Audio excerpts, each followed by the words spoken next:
Hello students, இந்த வீடியோல நம்ம inert gases பத்தி பார்க்கலாம். So inert gases அப்படிங்கிறது periodic tableல group 18ல இருக்கக்கூடிய elements.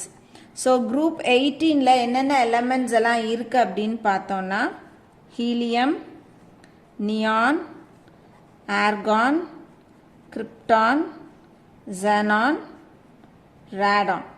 இப்போ இந்த 6 எலிமெண்ட்டையும் நம்ம inert gases-னு சொல்லலாம், noble gases-னு சொல்லலாம். இப்போ இந்த noble gases எல்லாமே பார்த்தோம் அப்படின்னா நம்மளுக்கு அட்மாஸ்பியர்ல இருந்தே கிடைக்குது. இப்போ இதனுடைய அட்டாமிக் நம்பர்ஸ் பார்த்தோம் அப்படின்னா ஹீலியமுக்கு 2, neon 10, argon 18, krypton 36, xenon 54 and radon 86. இப்போ இதனுடைய எலக்ட்ரானிக் கான்ஃபிகரேஷன் நம்ம எழுதுவோம்.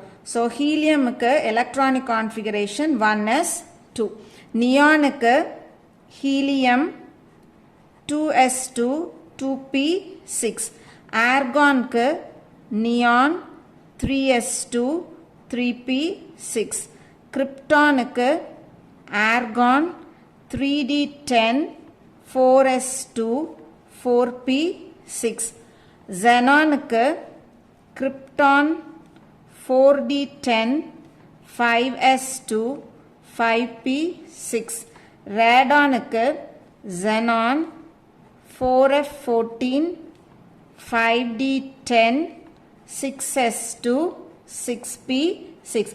ஸோ இந்த நாபிள் கேஸஸ் பார்த்தோம் அப்படின்னா அதனுடைய எலக்ட்ரானிக் கான்ஃபிகரேஷன்ல வேலன்ஸ் ஷெல்லில் எல்லாத்துலேயுமே டோட்டலாக 8 எலக்ட்ரான்ஸ் இருக்கு. நெக்ஸ்ட் நம்ம வந்துட்டு இந்த பீரியாடிக் ட்ரெண்ட் மட்டும் பார்த்துடலாம்.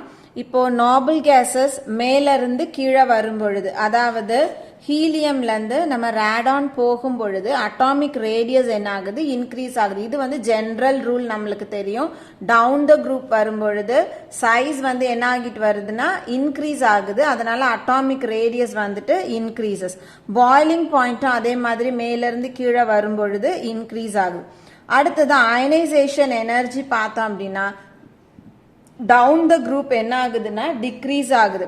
ஆனா ஒரு பீரியட் நம்ம எடுத்துக்கிட்டோம் அப்படின்னா அந்த பீரியட்ல இந்த நாபிள் கேசஸ் தான் லாஸ்ட் எலிமெண்டா இருக்கும். இப்போ எக்ஸாம்பிளுக்கு நம்ம செகண்ட் பீரியட் எடுத்துக்கிறோம் அப்படின்னா இந்த செகண்ட் பீரியட்னுடைய ஃபர்ஸ்ட் எலிமெண்ட் என்னவா இருக்கும், லித்தியமா இருக்கும். ஸோ லித்தியம்ல இருந்து நம்ம ஸ்டார்ட் பண்ணி எங்க முடியும், அந்த பீரியட் எங்க முடியுது அப்படின்னா நியான்ல முடியும். இது n is equal to 2. So இந்த நியான் வரும் பொழுது இந்த நியானுக்கு ஹையஸ்ட் அயனைசேஷன் எனர்ஜி இருக்கும். அதே மாதிரி இப்போ n is equal to 3 third period எடுத்துக்கிறோம் அப்படின்னா இந்த தேர்ட் பீரியடோட ஃபர்ஸ்ட் எலிமெண்ட் என்னவா இருக்கும், சோடியமா இருக்கும். ஸோ சோடியம்ல இருந்து நம்ம கடைசியா இங்க வரும் பொழுது நம்மளுக்கு ஆர்கான் முடியுது. ஸோ இந்த ஆர்கான்ல பார்த்தோம் அப்படின்னா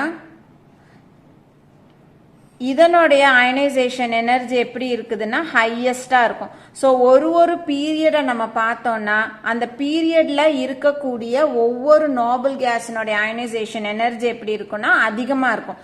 ஆனா மேல இருந்து கீழே வரும் பொழுது அயனைசேஷன் எனர்ஜி குறையுது. ஸோ இந்த பக்கத்துல இருந்து இந்த பக்கம் போகும்பொழுது ஏன் இதுக்கு அயனைசேஷன் எனர்ஜி அதிகமா இருக்குதுன்னா எல்லா நாபிள் கேசஸ்னுடைய வேலன்ஸ்ல எத்தனை எலக்ட்ரான்ஸ் ஃபில் ஆயிடுது, 8 எலக்ட்ரான்ஸ் ஃபில் ஆகுறதுனால அதனுடைய ஷெல்லு வந்து கம்ப்ளீட்லி ஃபில்டுன்னு ஆயிடுது. ஸோ எப்போ வந்து ஒரு எலிமெண்டினுடைய வேலன்ஸ் ஷெல் கம்ப்ளீட்லி ஃபில்டு ஆயிடுதோ அந்த இடத்துல இருந்து நம்ம ஒரு எலக்ட்ரானை ரிமூவ் பண்றது ரொம்ப ரொம்ப கஷ்டம். அதனால ஒவ்வொரு பீரியடோட எண்ட்லயும் நாபிள் கேசஸ்க்கு ஹையர் அயனைசேஷன் எனர்ஜி இருக்கு. அடுத்தது பார்த்தோம்னா they are highly stable. So completely field orbitals இருக்கிறதுனால இந்த நாபிள் கேசஸ் எல்லாமே எப்படி இருக்கும்னா தே ஆர் ஹைலி ஸ்டேபிள். ஸோ எப்போ வந்து ஒரு எலிமெண்ட் வந்து இன்னொரு எலிமெண்ட் கூட கம்பைன் ஆகும் அப்படின்னா அது ஒரு ஸ்டேபிள் ஃபார்முக்கு போறதுக்கு, எப்போ ஸ்டேபிள் ஃபார்முக்கு போகும், அதனுடைய வேலன்ஸ்ல 8 எலக்ட்ரான் எப்போ ஃபார்ம் ஆகுதோ அப்போ அது ஸ்டேபிள் ஃபார்முக்கு போகுதுன்னு அர்த்தம். இங்க பார்த்தோம் அப்படின்னா ஏற்கனவே இதுல 8 எலக்ட்ரான்ஸ் இருக்கிறதுனால இதெல்லாம் ஹைலி ஸ்டேபிளா இருக்கு. அடுத்தது இதனுடைய நேச்சர் பார்த்தோம் அப்படின்னா they are mono atomic in nature. Mono அட்டாமிக்னா என்ன அர்த்தம், நம்ம ஹீலியம் எழுதுறோம்னா ஒரு ஆட்டமா தான் எழுதுவோம். நியான் எழுதுறோம்னா ஒரு ஆட்டமா தான் எழுதுறோம். ஸோ இந்த மாதிரி எழுதுறோம், சிங்கிள் ஆட்டமா எழுதுறோம்னா அது மோனோ அட்டாமிக். இப்போ நம்ம ஆக்சிஜன் எடுத்துக்கிறோம் அப்படின்னா O2ன்னு எழுதுறோம், நைட்ரஜன் எடுத்துக்கிறோம்னா N2ன்னு எழுதுறோம். ஏன் இதை இப்படி எழுதுறோம்னா சிங்கிள் ஆக்சிஜன் வந்து அன்ஸ்டேபிளா இருக்கு, அதனுடைய அவுட்டர் மோஸ்ட்ல 8 எலக்ட்ரான்ஸ் இல்லை. அதனால அது என்ன பண்ணுது, இன்னொரு ஆக்சிஜனோட சேர்ந்து வேலன்ஸ்ல 8 எலக்ட்ரான் கொண்டு வருது. அதனால எப்போதுமே இதெல்லாம் நம்மளுக்கு டயட்டாமிக் ஃபார்ம்ல கிடைக்குது. இதுல ஏற்கனவே லாஸ்ட்ல என்ன ஆயிடுது, ஹீலியமை தவிர்த்து மீதி இருக்கிறது எல்லாத்துலயும் 8 எலக்ட்ரான் வர்றதுனால இது அட்டாமிக் ஃபார்ம்லயே ஸ்டேபிளா இருக்கு. அதனால எப்போதுமே இது என்ன ஃபார்ம்ல நம்மளுக்கு கிடைக்கும்னா மோனோ அட்டாமிக் ஃபார்ம்ல கிடைக்கும். அடுத்தது பார்த்தோம்னா தே ஆர் ஆர்டர்லெஸ், ஸ்மெல் இல்லை, கலர்லெஸ், கலர் இல்லை, டேஸ்ட்லெஸ், டேஸ்ட் இல்லை. அடுத்தது தே ஆர் நான் இன்ஃபிளேமபிள், நான் இன்ஃபிளேமபிள்னா தீ பிடிக்காது. அடுத்தது they are non metallic in nature, இது எல்லாமே வந்து நான் மெட்டல்ஸ் கன்சிடர் பண்ணலாம். அடுத்தது பார்த்தோம்னா தே ஆர் ஹைலி அன்ரியாக்டிவ். அன்ரியாக்டிவ்னா ரியாக்ஷன் இன்வால்வ் ஆகாது. ஏன் இதெல்லாம் ரியாக்ஷன் இன்வால்வ் ஆகாது, எல்லாத்துலயும் அவுட்டர் மோஸ்ட்ல கம்ப்ளீட்லி ஃபில்ட் ஆர்பிட்டல்ஸ் இருக்கிறதுனால இது வந்து ரியாக்ஷன் அண்டர்கோ ஆகாது. ஸோ இதெல்லாம் வந்து physical properties of inert gases. Next நம்ம பார்க்க போறது chemical properties of inert gases பார்க்க போறோம். ஸோ அதெல்லாம் வந்து ஹைலி அன்ரியாக்டிவா இருந்தாலும் ஜெனானும் கிரிப்டானும் ஒரு சில கெமிக்கல் ரியாக்ஷன்ஸ் இன்வால்வ் ஆகும். ஸோ நம்ம அதை மட்டும் இப்போ பார்க்கலாம். ஸோ இப்போ ஃபர்ஸ்ட் நம்ம பார்க்க போறது ஜெனான் பார்ப்போம். So xenon reacts with the fluorine. So reaction of xenon with the fluorine.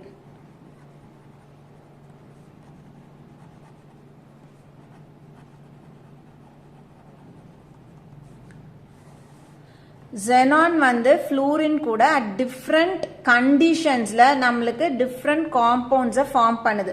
So first பார்த்தோம் அப்படின்னா xenon reacts with the fluorine. எவ்வளோ டெம்பரேச்சர்ல அப்படின்னா at 400 degrees Celsius in presence of nickel catalyst. So xenon when heated at 400 degrees Celsius with the fluorine in presence of nickel catalyst, it forms XeF2. So XeF2 அப்படின்றது xenon difluoride. Next xenon when heated with the fluorine at 400 degrees Celsius in presence of nickel and acetone. So இப்போ இந்த டைம்ல நம்ம என்ன use பண்றோம் அப்படின்னா nickel கூட அசிட்டோனையும் add பண்ணணும் அப்படின்னா நம்மளுக்கு XeF4 கிடைக்கும். ஸோ XeF4 அப்படின்றது xenon tetrafluoride. ஸோ 4 F இருக்கு, அதனால டெட்ராஃப்ளூரைட். இப்போ இதை பேலன்ஸ் பண்ணணும்னா xenon xenon பேலன்ஸ் ஆயிட்டு இங்க வந்து 2 இருக்கு, இங்க 4 இருக்கு ஃப்ளூரின். ஸோ இங்க நம்ம பேலன்ஸ் பண்றதுக்கு 2 போட்டோம்னா பேலன்ஸ் ஆயிடும். அடுத்தது மறுபடியும் xenon when it is heated with the fluorine at 400 degrees Celsius and 200 atmospheric pressure in presence of catalyst. So இங்க நம்ம என்ன பண்றோம், xenon fluorine கூட ஹீட் பண்றோம். எவ்வளோ டெம்பரேச்சர்னா 400 டிகிரி செல்சியஸ்லயும் 200 அட்மாஸ்பரிக் ப்ரெஷரும் கொடுத்து கேட்டலிஸ்டா நிக்கல் யூஸ் பண்ணும் பொழுது நமக்கு XeF6 கிடைக்குது. ஸோ இதுக்கு பேரு xenon hexafluoride. So xenon fluorine கூடயே டிஃப்ரெண்ட் கண்டிஷன்ஸ்ல முதல்ல வந்து எல்லாத்துலயுமே 400 டிகிரி செல்சியஸ் தான். ஸோ XeF2 எப்போ ஃபார்ம் ஆகுது, வெறும் நிக்கல் கேட்டலிஸ்ட் யூஸ் பண்ணும் பொழுது. xenon tetrafluoride எப்போ ஃபார்ம் ஆகுது, நிக்கல் கூட நம்ம அசிட்டோன் யூஸ் பண்ணும் பொழுது. xenon hexafluoride எப்போ கிடைக்குது அப்படின்னா டெம்பரேச்சர் கூட 200 அட்மாஸ்பரிக் பிரஷர் கொடுக்கும் பொழுது. நெக்ஸ்ட் நம்ம பார்க்க வேண்டியது ரியாக்ஷன் ஆஃப் XeF6, அதாவது xenon hexafluoride with silica. So இந்த ரியாக்ஷன்ல நம்ம என்ன செய்ய போறோம் அப்படின்னா இந்த xenon hexafluoride ஒரு குவார்ட்ஸ் வெசல்குள்ள போட்டு சீல் பண்ண போறோம். சீல் பண்ணி அதை 50 டிகிரி சென்டிகிரேட்டுக்கு நம்ம ஹீட் பண்ணணும் அப்படின்னா நமக்கு சிலிக்கான் டெட்ராஃப்ளூரைடும் xenon ஆக்சி டெட்ராஃப்ளூரைடும் ஃபார்ம் ஆகும். ஸோ எப்படி வந்து இந்த xenon ஹெக்ஸாஃப்ளூரைட் அந்த குவார்ட்ஸ் கூட ரியாக்ட் பண்ண போகுது அப்படின்னா அந்த குவார்ட்ஸ் வெசல்ல சிலிக்கா இருக்கும். ஸோ சிலிக்கா வந்து நிறைய சேர்ந்து ஹார்ட் ஆகுறத தான் நம்ம என்னன்னு சொல்றோம்னா குவார்ட்ஸ்ன்னு சொல்றோம். ஸோ அந்த குவார்ட்ஸ்ல இருக்கக்கூடிய அந்த சிலிக்கா கூட so formula SiO2. So xenon hexafluoride குவார்ட்ஸ்ல இருக்கக்கூடிய சிலிக்கா கூட 50 டிகிரி செல்சியஸுக்கு ஹீட் ஆகும் பொழுது நமக்கு XeOF4 அப்படின்ற காம்பவுண்டும் SiF4 அப்படின்ற காம்பவுண்டும் ஃபார்ம் ஆகுது. ஸோ இந்த XeOF4க்கு பேரு xenon ஆக்சி டெட்ராஃப்ளூரைடு. இதுக்கு பேரு சிலிக்கான் டெட்ராஃப்ளூரைடுன்னு பேர். இப்போ இதை நம்ம பேலன்ஸ் பண்றோம் அப்படின்னா இதுல ஆக்சிஜன் பார்த்தோம்னா 2 இருக்கு, இங்க 1 தான் இருக்கு. ஸோ இதுல 2 போட்டா இது பேலன்ஸ் ஆயிடும். ஸோ xenon இங்க 2, அதனால இங்கேயும் 2 போடுறோம். இப்போ நம்ம வந்து ஃப்ளூரின் செக் பண்ணுவோம். ஃப்ளூரின் செக் பண்ணோம்னா 6 2s are 12. ஸோ இங்க வரும்பொழுது 2 4s are 8 plus 4 12. So சிலிக்கானும் fluorine எல்லாமே வந்து இந்த இடத்துல பேலன்ஸ் ஆயிடுச்சு. இப்போ இந்த ரியாக்ஷன் பார்த்தோம்னா இதோட நிக்கிறது இல்லை. ஸோ அடுத்து இது ஃபர்தரா என்ன ஆக ஆரம்பிக்கும், ரியாக்ட் பண்ணும். ஸோ 2XeOF4 மீண்டும் குவார்ட்ஸ்ல இருக்கக்கூடிய சிலிக்கா கூட கம்பைன் ஆகி நமக்கு XeO2F2ஐயும் SiF4ஐயும் கொடுக்கும். ஸோ இந்த XeO2F2க்கு பேரு xenon டைஆக்சி டைஃப்ளூரைடு. ஸோ இதை நம்ம பேலன்ஸ் பண்ணோம்னா இந்த இடத்துல xenon 2 இருக்கு. ஸோ இங்கேயும் நம்ம என்ன பண்றோம், 2 போட்டுறோம். அப்புறம் மீதி எல்லாம் பேலன்ஸ் ஆகுதான்னு செக் பண்ணிடுவோம். ஆக்சிஜன் வந்து 2 + 2 4, 2 × 2 4. ஃப்ளூரின் வந்து 2 4s are 8, இங்க 2 × 2 4 + 4 8. சிலிக்கான் இங்க 1, இங்க 1 பேலன்ஸ் ஆயிடுச்சு. மறுபடியும் இது ஃபர்தரா ரியாக்ட் பண்ணும். So XeO2F2 plus silica forms XeO3 plus SiF4. So in the XeO3 க்கு xenon trioxide னு பேர். So in the reaction of XeF6 with silica அப்படின்றது நம்மளுக்கு final product என்ன கிடைக்கும்னா xenon trioxide கிடைக்குது. So இந்த reactionல பார்த்தோம் அப்படின்னா இந்த XeF6 ஒரு quartz vesselக்குள்ள seal பண்ணிட்டு அதை ஒரு 50 டிகிரி சென்டிகிரேட்டுக்கு நம்ம ஹீட் பண்றோம். ஹீட் பண்ணும் பொழுது XeF6 அந்த குவார்ட்ஸ்ல இருக்கக்கூடிய சிலிக்கா கூட கம்பைன் ஆகி ஃபர்ஸ்ட் நம்மளுக்கு xenon ஆக்சி டெட்ராஃப்ளூரைடு அதாவது XeOF4 ஃபார்ம் பண்ணுது. இந்த XeOF4 ஃபர்தரா சிலிக்கா கூட சேர்ந்து xenon டைஆக்சி டைஃப்ளூரைடு ஃபார்ம் பண்ணுது. இந்த xenon டைஆக்சி டைஃப்ளூரைடு இன்னும் திருப்பி சிலிக்கா கூட சேர்ந்து நம்மளுக்கு ஃபைனல் ப்ராடக்ட் என்ன கொடுக்கும்னா xenon trioxide ஃபார்ம் பண்ணுது. நெக்ஸ்ட் ரியாக்ஷன் வந்து ஹைட்ரோலைசிஸ் ஆஃப் XeF6. ஸோ ஹைட்ரோலைசிஸ்னா நம்ம என்ன பண்ண போறோம், XeF6ல வாட்டர் ஆட் பண்ண போறோம். ஸோ இந்த இடத்துல நம்ம லிக்விட் வாட்டர் ஆட் பண்றதுக்கு பதிலாக வாட்டர் வேப்பர் ஆட் பண்ண போறோம், பாஸ் பண்ண போறோம். ஸோ இந்த இடத்துல ரியாக்ஷன் பார்த்தோம்னா XeF6 plus water vapour. So இந்த இடத்துல நம்ம வாட்டர் வந்து கேஷியஸ் ஃபார்ம்ல கொடுக்குறோம். பாஸ் பண்ணும் பொழுது நமக்கு XeO3 அதாவது xenon ட்ரைஆக்சைடும் ஹைட்ரஜன் ஃப்ளூரைடும் ஃபார்ம் ஆகும். இப்போ இதை பேலன்ஸ் பண்ணா இங்க F வந்து 6 இருக்கு, இங்க 1 தான் இருக்கு. ஸோ 6 போட்டுறோம். Xe பேலன்ஸ் ஆயிடுச்சு. ஸோ இந்த இடத்துல ஹைட்ரஜன் 6 இருக்கு, இங்க 2 தான் இருக்கு. ஸோ இங்க 3 போட்டோம்னா பேலன்ஸ் ஆயிடும்.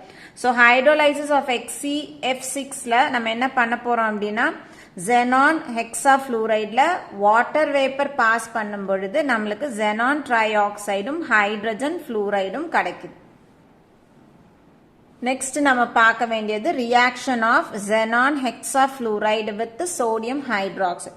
ஸோ இங்க நம்ம என்ன பண்ண போறோம், xenon hexafluoride எடுத்துக்கிட்டு இதில் sodium hydroxide ஆட் பண்ணும். ஸோ நம்ம எடுத்துக்கிற sodium hydroxide நோடைய strength வந்து 2.5 molar strength இருக்கணும்.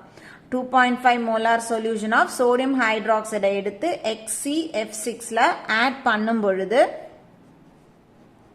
Na4XeO6 அப்படின்ற காம்பவுண்ட் கிடைக்குது. Plus xenon plus oxygen plus sodium fluoride plus water. So இதெல்லாம் நம்மளுக்கு ஃபார்ம் ஆகுது. இந்த Na4XeO6க்கு பேரு சோடியம் பெர்சனேட். சோடியம் பெர்சனேட். இப்போ இதை பேலன்ஸ் பண்றோம் அப்படின்னா இதுல Xe 1 + 1 2 இருக்கு. அதனால இந்த இடத்துல நம்ம 2 போட்டுக்கிறோம். இப்போ ஃப்ளூரின் பார்த்தோம்னா 6 2s are 12. இங்க பார்த்தோம்னா 1 தான் இருக்கு. அதனால இந்த இடத்துல 12 போட்டோம்னா ஃப்ளூரின் வந்து பேலன்ஸ் ஆயிடும். அதுக்கப்புறம் அப்ப சோடியம் பார்த்தோம்னா இங்க 12 இங்க பிளஸ் 4 அப்போ மொத்தம் 16. ஸோ இங்க 16 போட்டுடுறோம். இப்போ ஹைட்ரஜன் பார்த்தோம் அப்படின்னா இங்க 16 ஹைட்ரஜன் இருக்கு, இங்க 2 தான் இருக்கு. ஸோ 8 போட்டோம்னா 16 ஆயிடும். ஸோ ஆக்சிஜன் வந்து ஆட்டோமேட்டிக்கா பேலன்ஸ் ஆகியிருக்கும். இப்போ இந்த சோடியம் பெர்சனேட் வந்து it is a strong oxidizing agent.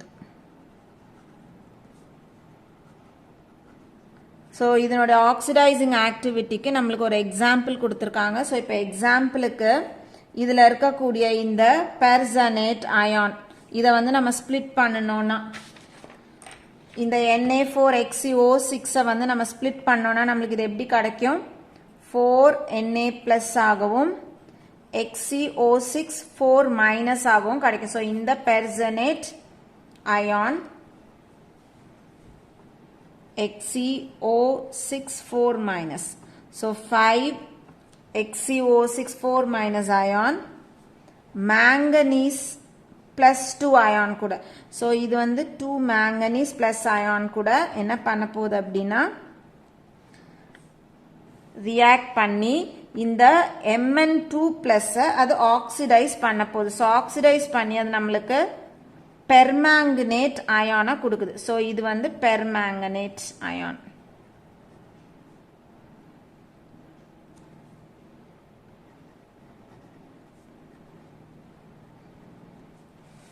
Plus XeO3 plus water molecule.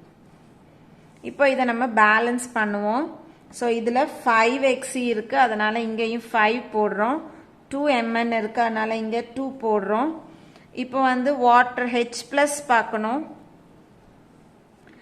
இது பார்ப்போம். முதல்ல ஆக்சிஜன் பார்ப்போம். ஸோ ஆக்சிஜன் பார்த்தோம் அப்படின்னா இங்க வந்து 6 5s are 30, இங்க வந்துட்டு 2 4s are 8, இங்க வந்து 5 3s are 15. ஸோ 15 + 8 எவ்வளோ? 23. இங்க நம்மளுக்கு 30 இருக்கு.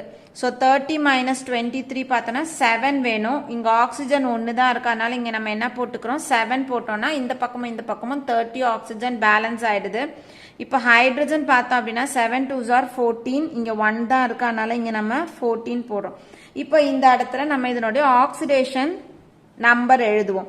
இப்போ இங்கே இருக்கு Mn2+. இந்த பொட்டாசியம் பெர்மாங்கனேட் அயானுடைய ஆக்சிடேஷன் நம்பர் பார்த்தோம் அப்படின்னா இது Xன்னு எடுத்துக்குவோம். Plus 4 × -2.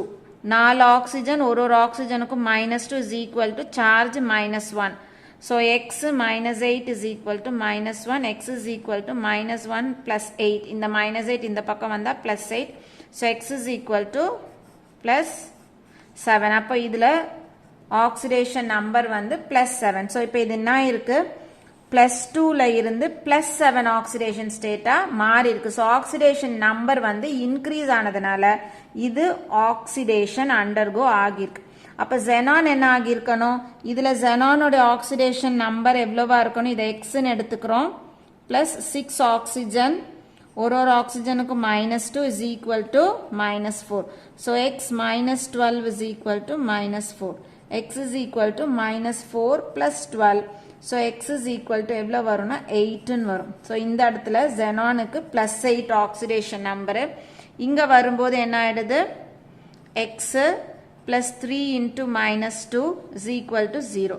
So x minus 6 is equal to 0. Therefore x is equal to plus 6. So இங்கே என்ன ஆயிடுது, xenonக்கு plus 6.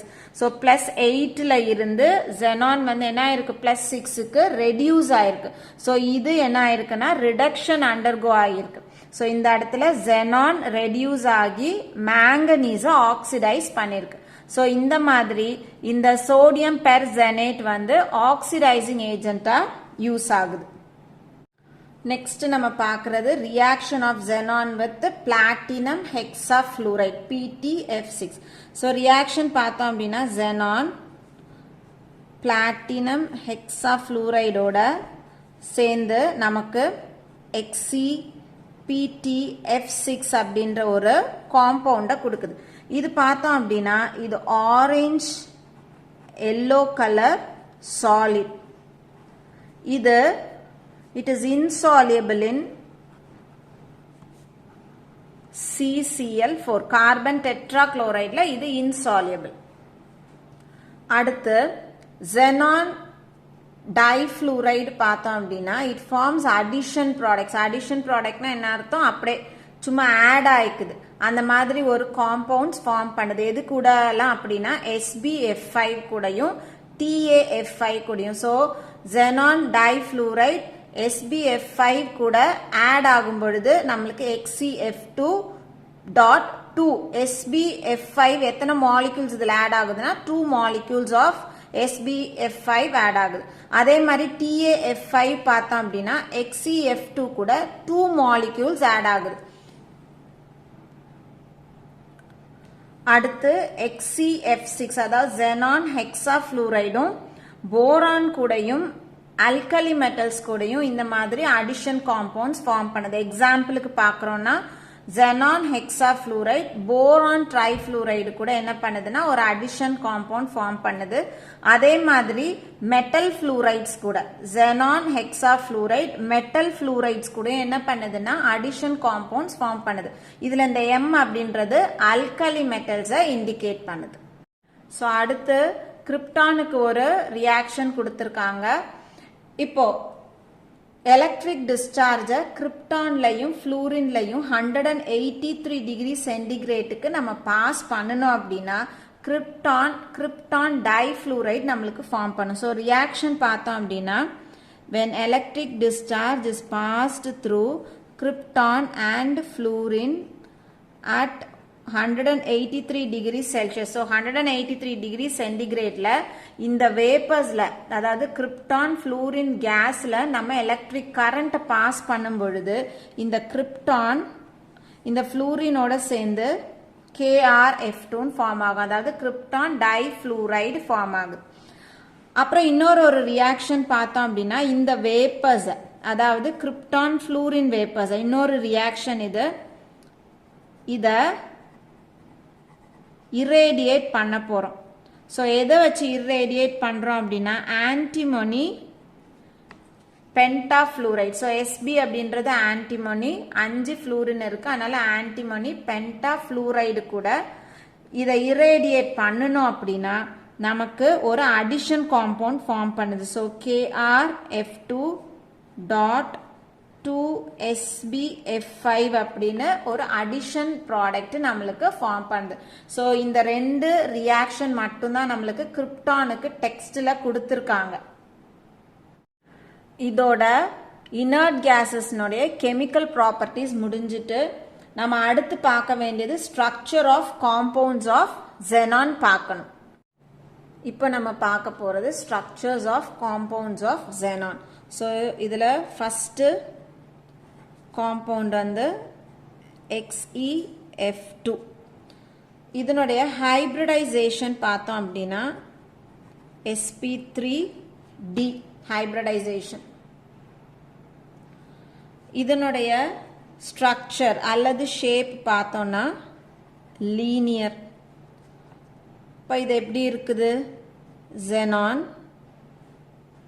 இந்த பக்கம் ஒரு ஃப்ளூரின், இந்த பக்கம் ஒரு ஃப்ளூரின். ஸோ இதில் 3 lone pair of electrons இருக்கும். ஸோ XeFe hybridization வந்து sp3d linear structure. ரெண்டாவது XeF4. So XeF4 நுடைய hybridization sp3d2. இதனுடைய ஷேப் பார்த்தோம் அப்படின்னா it is square planar. So square planar எப்படி எழுதணும்? XeF. ஸோ இதில் பார்த்தோம் அப்படின்னா 2 lone pair of electrons இருக்கும், ஒன்று மேலே ஒன்று கீழே.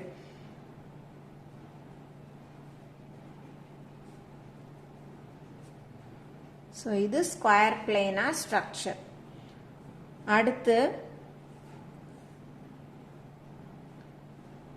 XeF6. இதனுடைய ஹைபிரிடைசேஷன் sp3d3. இதனுடைய ஸ்ட்ரக்சர் வந்து டிஸ்டார்டட் ஆக்டாஹீட்ரன். இப்போ இதனுடைய ஷேப்பு XeF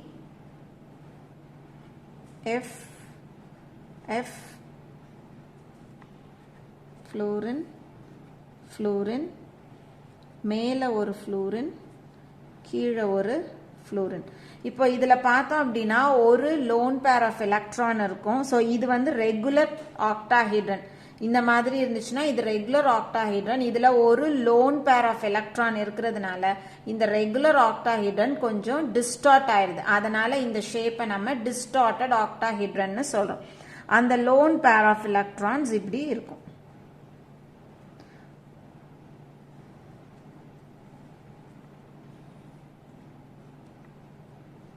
இந்த மாதிரி இருந்துச்சுன்னா இது டிஸ்டார்டட் ஆக்டாஹீட்ரன். அடுத்தது XeOF2. இதனுடைய ஹைபிரிடைசேஷன் sp3d. இதனுடைய ஷேப் பார்த்தோம்னா T ஷேப்ட். ஸோ இதனுடைய ஸ்ட்ரக்சர் எப்படி இருக்குது? xenon. ஸோ இந்த ஆக்சிஜன் இந்த xenon கூட டபுள் பாண்ட் ஃபார்ம் பண்ணுது. மீதி 2 ஃப்ளூரினும் இந்த பக்கம் ஒன்று, இந்த பக்கம் ஒன்று. இப்போ இதில் 2 லோன் பேர் ஆஃப் எலக்ட்ரான்ஸ் இருக்கும். ஸோ இதில் ஒரு எலக்ட்ரான், இதில் ஒரு எலக்ட்ரான், இதில் 2 எலக்ட்ரான். ஸோ 2 + 1 3 + 1 4. அப்போ மொத்தம் 8 எலக்ட்ரான்ல 4 எலக்ட்ரான் வந்து பாண்டிங்ல போயிடுது. மீதி 4 எலக்ட்ரான் வந்து 2 லோன் பேர்ஸா இருக்கும். இது ஒரு லோன் பேர், இது ஒரு lone pair. So T shaped structure எதுக்கு? XeOF2க்கு. அடுத்தது XeOF4. இதனுடைய ஹைபிரிடைசேஷன் sp3d2 ஹைபிரிடைசேஷன். இதனுடைய ஸ்ட்ரக்சர் ஸ்கொயர் பிரமிடல். இப்போ இது எப்படி இருக்கும் அப்படின்னா XeF fluorine fluorine fluorine. So இந்த ஆக்சிஜன் xenon கூட டபுள் பாண்ட்ல கனெக்ட் ஆயிருக்கும். அப்போ இதுல பேலன்ஸ் இன்னும் எத்தனை எலக்ட்ரான்ஸ் இருக்கும்? இங்க 2 3 4 5 6 எலக்ட்ரான் பாண்டிங் போயிட்டு இப்போ 2 எலக்ட்ரான் இருக்கும். 2 எலக்ட்ரான் லோன் பேர் ஆஃப் எலக்ட்ரான்ஸா இந்த இடத்துல இருக்கு.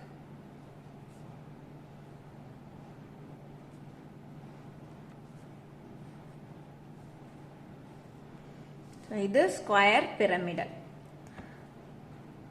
அடுத்தது XeO3. இதனுடைய ஹைபிரிடைசேஷன் sp3. இதனுடைய structure pyramidal structure. So Xe 3 oxygen கூடயும் ஒரு ஆக்சிஜன் கூடயும் அது டபுள் பாண்ட் ஃபார்ம் பண்ணுது. ஸோ டோட்டலாக இப்போ எத்தனை எலக்ட்ரான்ஸ் வந்து பாண்டிங்கில் போயிடுது 2 4 6 எலக்ட்ரான்ஸ் போயிடுது இன்னும் 2 எலக்ட்ரான் இருக்கும் அந்த 2 எலக்ட்ரான் இந்த இடத்துல லோன் பேர் ஆஃப் எலக்ட்ரான்ஸாக இருக்கும் ஸோ இதுதான் வந்து structures of compounds of xenon so இதில் இது வந்து xenon difluoride structure linear structure hybridisation sp3d அடுத்தது xenon tetrafluoride hybridization sp3d2 square planar structure அடுத்தது xenon hexafluoride வந்து hybridization sp3d3 distorted octahedron XeOF2 அப்படின்றது xenon oxy difluoride sp3d hybridization T-shaped XeOF4 என்றது xenon oxy tetrafluoride hybridization sp3d2 square pyramidal structure XeO3 அப்படின்றது xenon trioxide hybridization sp3 pyramidal structure so இந்த structures வந்து ரொம்ப முக்கியம் so இதோட inert gases முடிஞ்சிட்டு புரிஞ்சிருக்கும்னு நினைக்கிறேன் தேங்க்யூ